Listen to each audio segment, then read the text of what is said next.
This is Tell Me Something Good About Retail with Bob Phibbs, the retail doctor. The champion for a more human connection in retail for over 30 years as a retail doctor. Bob is the authority on brick-and-mortar retail across the world, who works with some of the biggest luxury brands to independent retailers of all sizes.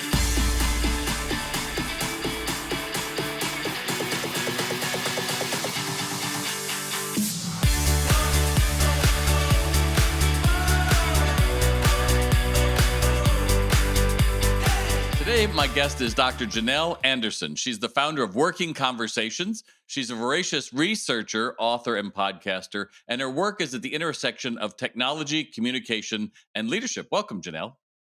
Thank you very much, Bob. It's great to be here. Great to be here. So I'm going to start with a little personal question for you. One of the things in your bio was how when you're not working or researching, you like to re-engineer dishes from your favorite restaurants. So how did you get involved in that? And how do you know if you get it right or not? All right. Well, it is a trial and error process. So getting it right usually takes a few attempts, just to answer the last part of the question first. But how it all started was I was young. I was in my early 20s. And a friend of mine from college was back visiting. I went to college in Boston, and she had taken a job in DC, and she was back visiting. We went to a restaurant, and she wanted to get an appetizer. And I said, sure, yeah, pick something. So she picked bruschetta. And it came heaped with diced Roma tomatoes. Now, I was that kid who sat at the dinner table and was forced to eat the slice of tomato homegrown out of my parents' garden and hated it. I hated tomatoes of any sort. And so I stared down these tomatoes and I thought, how am I going to eat this? And I took a bite, and it was one of the most delicious things I had ever eaten. And so I called the server back over and I said, could I see the menu again? And I looked at the menu and I looked at what kind of tomatoes it was. It said it was olive oil and balsamic vinegar and Asiago cheese melted over the top. And this is in the early to mid 90s. I wrote it all down on a piece of paper because there was no cell phone to take a picture of the recipe, but I wrote it down on a piece of paper. And then I experimented at home until I got it to taste like the restaurant. And that is one of my signature dishes. In fact, it even won me a trip to Las Vegas to compete in a recipe contest at the MGM Grand Hotel. What? Yes. Holy God. Well, you better give that to me afterwards, because I think that's only fair. And I never know how to say that damn thing. I have a friend of mine. She's like, it's bruschetta. I was like, oh, I got schooled. I got schooled at the, and the judges were top chefs at Vegas restaurants. So I got schooled by Chef Serrano on how to say it correctly. And how is the right way to say it? Bruschetta. Yeah. I'll still say bruschetta. I don't know. Well, I think that's fascinating because that leads me. See, I would have approached it differently. I would have said like, the server, can I have the chef? Can he come over and tell, do you have a recipe I can have? I wouldn't have even thought of that. But you're a researcher by nature. So, of course, it's just a matter of like, oh, well, if this is the effect, then what's causing it, right? It's kind of that same idea, which brings me to our first hardball question of the day, which is we have a labor shortage right now. And I think it's different than what we've had before. Would you agree with that? Something seems different this time. Well, I'm going to give that a yes and. So the labor shortage, if you think back to prior to the pandemic, people were already having a hard time filling open positions, say in, 2018, 2019. So it's been sneaking up on us. And then the pandemic came, and with the pandemic, we had the great resignation and reshuffle, and we've also got long COVID in the mix. I mean, there's a number of things that have made the workforce smaller than it used to be. And part of what I do is I watch these trends because I want to help organizations not be so surprised by them. So let's not have them sneak up on us. Let's be a little more proactive about watching what's happening in the marketplace so that we can anticipate it and change accordingly before it takes us completely off guard. That is so funny because I think, I even have them today. I think most of us have these rose-tinted glasses, right? That back in 2018 and 19, everything was perfect. Everything was great back before the pandemic. We just have to go back there, and it's like, maybe not, right? So, what do you think the future of work looks like? I mean, certainly, we work with retailers all over the world, and there can be different things between countries, but it seems like um, young people all have a side hustle. They all seem to have one or two. They have a different expectation of work. What I think when we were first talking about being on the podcast, I said, when I was starting out, you had to use your body. That was it. If you didn't have a skill, you were either lugging something, digging something, making something, or you worked in retail. And I remember thinking like, well, this will never serve me. And obviously that was faulty thinking back then. But that's not the case now, because a 17-year-old could be an Uber or a DoorDash driver. So a lot more opportunities are out there. So what does the future of work as you see it look like, Janelle? Yeah. And I mean, a 17-year-old certainly could be an Uber or a DoorDash driver. They could also be writing software and selling it, as a part of their side hustle to a large company.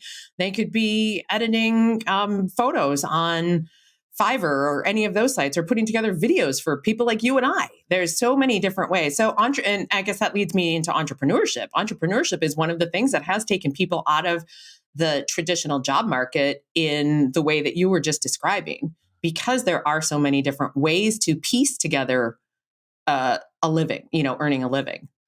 And I heard Damon James with Shark Tank, and he said, you know what the number one most watched TV show is with families together around a screen? I was like, I have no idea. He goes, Shark Tank. Has been for the last 5-10 years, which to me is fascinating, because that's a very different mindset for young minds, right? That if I just get this one idea, I can get funding, I can figure all this out.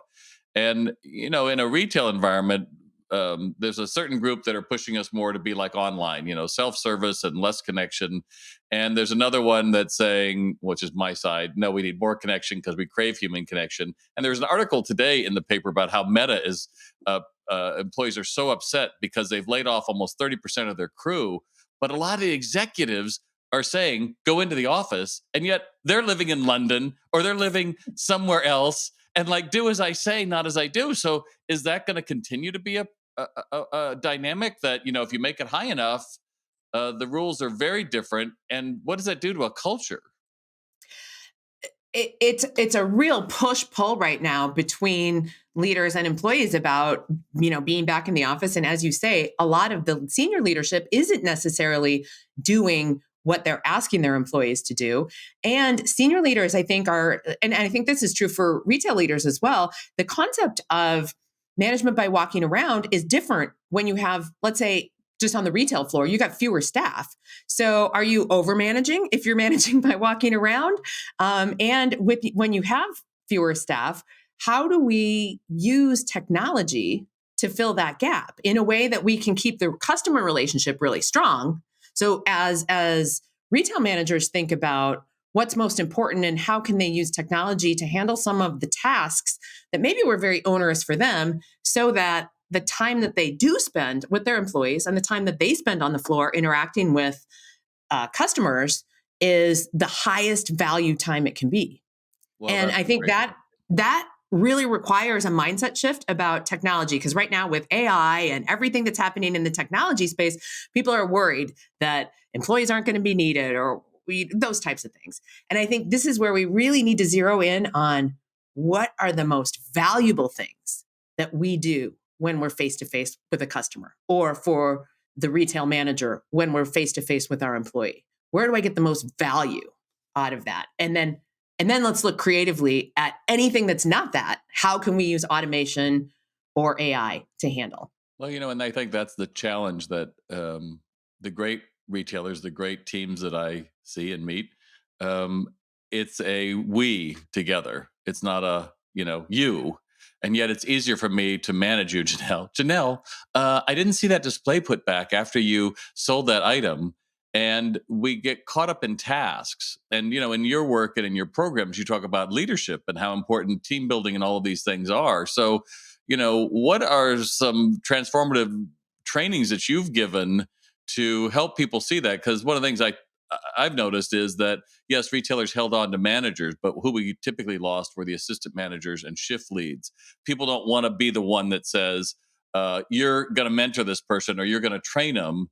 And this big gap leaves a lot of problems, certainly in the future. So what could you add to the mix on that?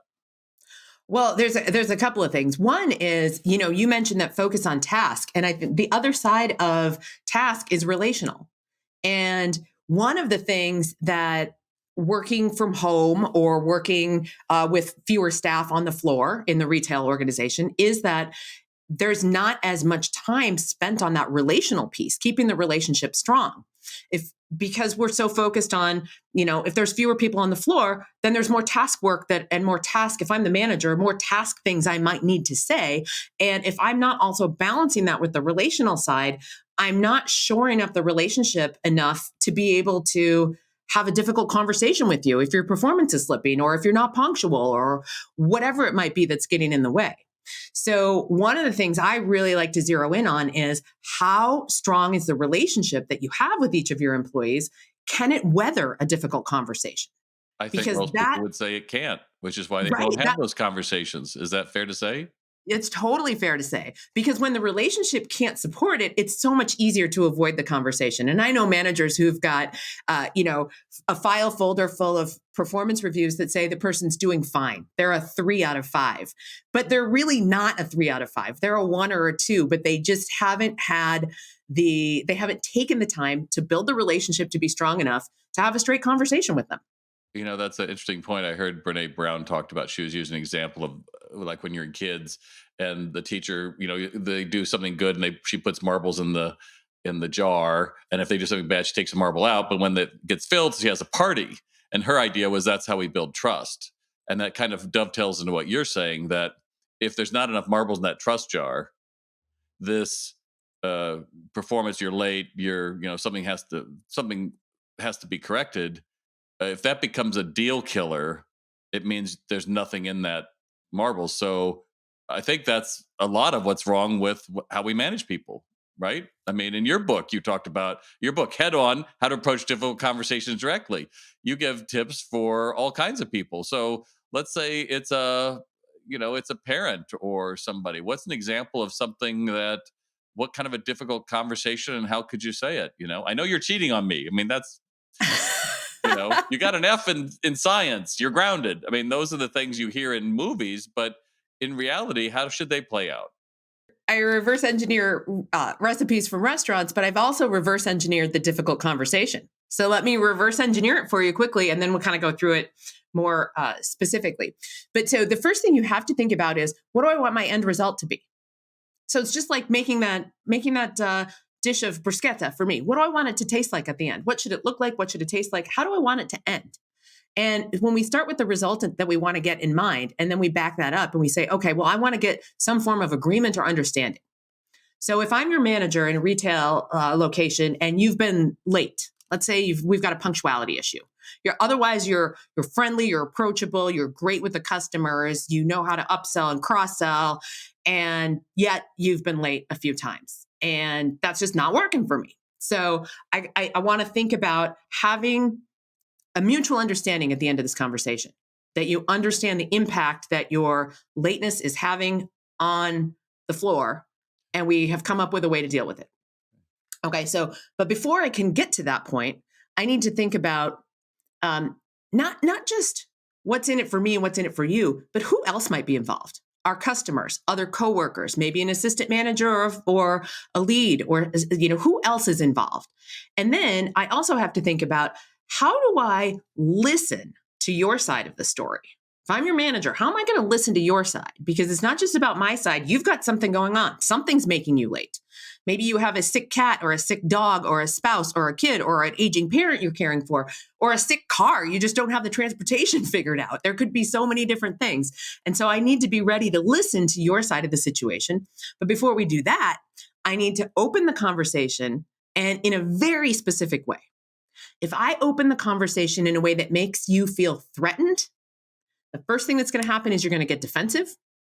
And when the human brain feels threatened in any way, our completely natural response is to be defensive.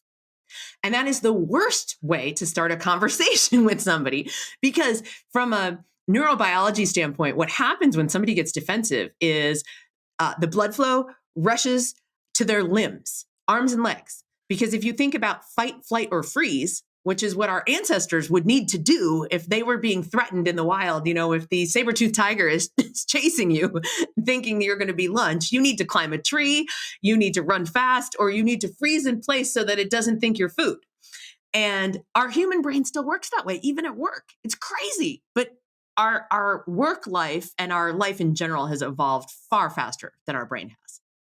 So you could just get a sidelong glance from your manager when you're coming in late and completely go into fight, flight, or freeze. So how am I going to start this conversation? Because I think, oh God, I got to talk to Janelle. She's been late 3 times this week. I hate these kind of conversations. Hey, Janelle, I got to talk to you. Yep. Okay. So the first thing you have to do before that is you have to get yourself in the mindset of, oh yeah, I need to take a couple deep breaths. I need to get my sympathetic nervous system, fight, flight, freeze, under control so that I don't come off across in a way that is going to feel threatening to the other person. So I just need to take a couple of deep breaths, just really try to get grounded. And then again, think to how do I want this conversation to end? Because now we've reverse engineered it all the way to the beginning. So step 1 is you're just going to take a couple of deep breaths and get really grounded in how you want it to end.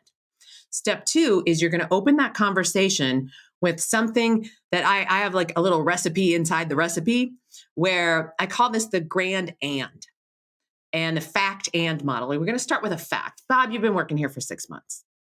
And you know what you're going to do if you're my employee? You're going to be like, yep, I have. And we have some agreement. So we started with some common ground, total agreement. When the other person is in agreement with you, by nature, their brain does not feel threatened. And so they are not going to be defensive. So we have to start off with some common ground. I call it facts, but they really could be commonly held beliefs or opinions. So we'll put those facts in air quotes. We start off with a fact. Bob, you've been working here for 6 months. And you're going like, yeah. And in those 6 months, you've proved to really learn the product line and get who our customers are. And I mean, here's where don't blow smoke. If these things aren't true, let's not say them. But if there are some other facts that are relevant to the situation, let's bring those to the table. Again, we're not trying to butter up the person. We're just going to say some facts. You've been a valuable employee. You've been a valuable asset to our organization. Okay. And you're nodding. You're like, okay, yeah, thank you, maybe. And then you're going to say, one of the things that's really important here is that when the mall opens, we need to be properly staffed. We need to have people on the floor ready to sell. And employee Bob is probably doing exactly what you're doing, nodding along a little bit and going like, yeah, that's true. And then we're going to say, and 3 times in the last 2 weeks, that wasn't the case. And here's where we want to be a little bit more nuanced. If I know you to be somebody who gets defensive easily, I'm going to leave out the personal pronoun you. And I'm just going to focus on the circumstances. When the mall opened and our gates went up, we had 2 people on the floor rather than 3 on Tuesday. And the person's probably going like, oh yeah, the missing person was me. Now, if you have a stronger relationship or the person doesn't tend to get defensive really quickly, you could easily say, you were late 3 times in the last 2 weeks. And the person's going to be like, feeling, right? That's yeah. I think that's a really great tip to take the you out of it because what we really want to focus on is the organizational impact, is the impact for the store and the customer. So then the next piece is and we keep connecting these things with and. I'll explain why and is so important in just a second. But we keep connecting these facts with the word and we're leading up to the organizational impact. And when our store is not fully staffed, when doors open, we then you put in the organizational impact. We can't serve our customers as well, or our brand's reputation for excellent customer service is on the line, or we simply can't sell as much and our numbers suffer. Everybody else is having to do twice the work and they resent it. And you. Yeah, your colleagues are having to pull the weight. So whatever that organizational impact is, but really keep it about the impact and not about the person that you're having the conversation with. Because that is much better. That's a much better way to keep them from getting defensive. And it really goes to what we want to talk about anyway, which is the organizational impact. How is this affecting our store? How is this affecting our team culture? How is this affecting whatever it is that's the impact of their behavior? I love that. I love that. Well, Janelle, we're going to take a little break, and we're going to be right back after this word from SalesRx online retail sales training program. Hey, it's Bob again. I'm not only your host, but also the founder of the SalesRx online retail sales training program. How many sales that should have been yours walked out your front doors today? You know, with shoppers being more discerning about where and when they shop, you need to convert more lookers to buyers. And SalesRx is the perfect solution to make training memorable. It's bite-sized, it can fit easily into your schedules. Don't tell me you don't have time to train. If you can give them time to take a break, you have time for them to train. Now, the training builds from some of the quickest ways to engage shoppers to the most advanced. Everything is planned so you can implement your sales training program with a click of a button. And there's a reason we're on 4 continents training thousands, because SalesRx is scalable. Everybody learns the same new skills that will grow your sales. In fact, 83% of users report a double-digit increase in their sales within 6 months. Wouldn't you like that to be your story? Visit SalesRx to learn more and set up a call with me to see how we can help. That's SalesRx.com. Now back to the broadcast. And we're back with Janel Anderson. Thanks so much. We're talking about reverse engineering processes. We're talking about taking you out of bad situations you might have a conversation with. And, in thinking about it, how did your school studies and your job with a computer team help you understand how people talk and work together with technology? Because they're really linked together with you, aren't they? That's a big deal with you. Yeah. So you've already heard me talk a little bit about neuroscience. I'm really curious about how the brain works and how that impacts our relationships. And one of the things, like, let's say it's difficult conversations or something about leadership or emerging technology, when I link what's happening in the brain with what let's say if it's a training session, I'm talking about using a new technique, whether it's a difficult conversation or, again, any kind of circumstance. Because I work with a lot of people who are tech savvy, and I do a fair bit of work in the tech industry. When I can remind people, or sometimes educate them for the very first time about what's happening in the brain, then they go, "Oh, yeah, like, let's just go back to defensiveness. Oh, I certainly don't want to make a person defensive when I have a conversation with them that's meant to coach them to be a better assistant manager or a better, director in a corporation. That's certainly not what I want to do." And then you say, okay, now if we understand what's going on in the other person's brain, it makes a difference in how we approach it. But nobody teaches us these things, Janelle. That's why you're around. Well, it's all in the book. Oh, what book is that? It's all in the book. Head On: How to Approach Difficult Conversations Directly, available wherever you buy books. And why did you write a book like that? Well, it was one of the first training programs that I developed. And almost every single time I trained it, everybody said, "This is great. Where can I get more? This is great. Where can I get more? I want my boss to know this. I want my whole staff to know this." And so it was peer pressure from my customers. I love that. I love that. And you have a podcast called Working Conversations where you talk about a lot of different things. How has that changed since you first began? What year did you start that? I started that just over 2 years ago. In fact, we just a few episodes ago, I think we're on episode 107 or something like that now. But so we celebrated our 100th episode a couple of months ago. So how have things changed since you started it in the middle of the pandemic to now? Oh, well, let's see. I think the podcast has really evolved based on what my listeners want to hear about. And so it was initially things that I thought might be helpful for people. But then as people responded to and said, "Hey, we loved this one," or "Tell us more about this." And in fact, at the beginning of this year, one of my podcasts was about my 5 top predictions for the future of work in the coming year. And then I did a deep dive on each one of those 5 predictions coming up after that. And in fact, if I may, please, I think there's one of those predictions that I think is particularly important in the retail space.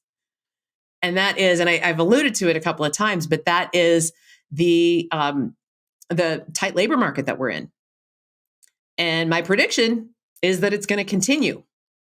Yeah. And the challenge is there's not a lot of levers you can pull to fix it. When my McDonald's up here in rural New York is still putting on the reader board $15 an hour to start.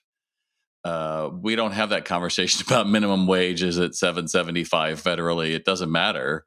And we've tried throwing money at it, and that's not necessarily it either. And I think the challenge for an awful lot of retailers and any business is, I think employees, associates, whatever you want to call them, are looking for something more than, in my generation, I just turned 65. And frankly, the idea was go to work, shut up, do what you're told, and act like you're happy about it. And then you get to retire with a gold watch or something. And that was kind of our mantra, what we were kind of done. And unfortunately, that's probably the way I managed when I was first starting out, like do it or, you're fired.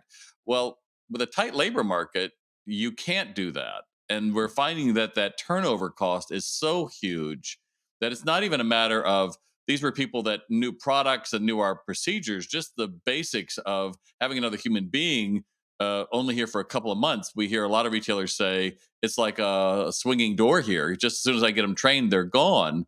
So why do people stay and why do people leave, do you think? Particularly in face-to-face businesses, right? On a call center, I think it's different than in a retail store where it's a lot of interpersonal skills. But what do you have to say? Well, one of the things that I think is a factor here is that work-life balance since the pandemic has come into sharper focus.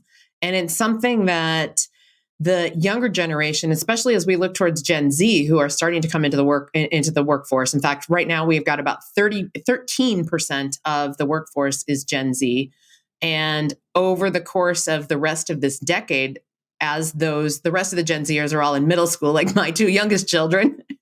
But over the course of the rest of this decade, they're all going to graduate from high school, and some of them are going to go immediately into the labor force. Some of them are going to get technical degrees and, from junior colleges and such. And some of them are going to go to universities, but still in 2030, we're expecting Gen Z to be 30% of the labor force when most of them are out of college or out of high school, certainly, and many of them out of college. They have totally different demands. They grew up during a pandemic. And the older ones were, 10 years old when the Great Recession hit in 2008. They saw their parents lose jobs. They saw their parents tighten the belt straps. And so they have this whole different mindset about money. They don't want to put as many things on credit cards as maybe the millennials who came before them. So they're much more financially savvy, but they also think very differently about their values and how that lines up with their workplace. And if it doesn't line up, they're going to ghost you. I mean, probably many of the people who are listening to your podcast have been ghosted at interviews or ghosted during, for shifts, because this group just they're not going to go for it. No, that's very true. And I think, you talk a lot about talking and leading and working together, people in a group. I think that's the one thing that we continue to hear over and over messaging. It's a we, it's not an I, it's a we culture. And, it's harder to manage. Let's just be honest. It's just harder to manage. You've got to be, I think so many people confuse this with, I'm going to be your buddy and we're going to go out on Saturday night. We're going to be buddies. We're going to drink. We're have a great time. Fine. And then Monday, when you go back to being the manager, it's really hard because now you've switched into this Avengers character, and now I'm this. And I think that's a fine line. I don't think that ever works to manage, but there's elements of that you have to bring to every day, right? Because otherwise it does feel a bit like you're a cog in this big machine and you're just waiting around for someone to walk in the door. And that's mind numbing. I think that's the biggest challenge for most retailers is how do you keep it fresh and keep the minds going, right?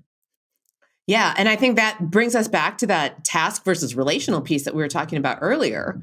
And I don't advise people being that overly chummy. I mean, let's be friendly at work. And I want to know your cat and dog's name and your kids' names and your best friend's name. And I want to be able to, if I'm your manager, to be able to touch base with you on those kinds of things and have a meaningful relationship, but not necessarily be your drinking buddy or expect to be invited to your wedding or any of those kinds of things. Right. I think that just opens the door for bad things myself. And that brings us to the end of our time together. I ask all of our guests, tell me something good about retail, Janel.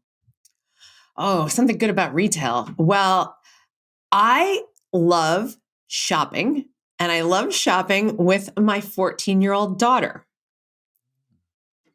And the reason I love shopping with her is, she loves shopping with me because she expects me to pay for everything. If she goes to the mall with her friends, it's different. She pulls some own money out of her wallet or her, and whatever. But if she's shopping with mom, then it's a whole different. But what I love about it is I learned so much about her that wouldn't necessarily come up in casual conversation.